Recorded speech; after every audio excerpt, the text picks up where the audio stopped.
ঝুঁকি নিয়ে আলোচনা। দ্বিতীয় দফায় বৈঠকে বসতে যাচ্ছে ইরান যুক্তরাষ্ট্র। বৃহস্পতিবার ফের হতে পারে শান্তি আলোচনা।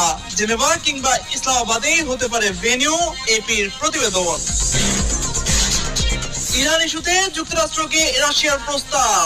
শান্তি স্থাপনে তেহরানের ইউরেনিয়াম নিজের কাছে রাখবে মস্কো। প্রস্তাব নাকচ করে অনড় অবস্থানে মার্কিন প্রেসিডেন্ট।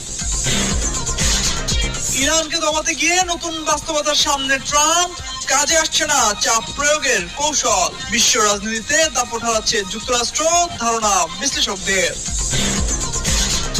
এবার লেবাননের পাশে দাঁড়ালো যুক্তরাজ্য, জার্মানি। যুদ্ধবিরতির আওতায় বৈরুতকে আনার দাবি। সামরিক অভিযান বন্ধে নেতানিয়াহুকে জার্মান চ্যান্সেলরের আহ্বান।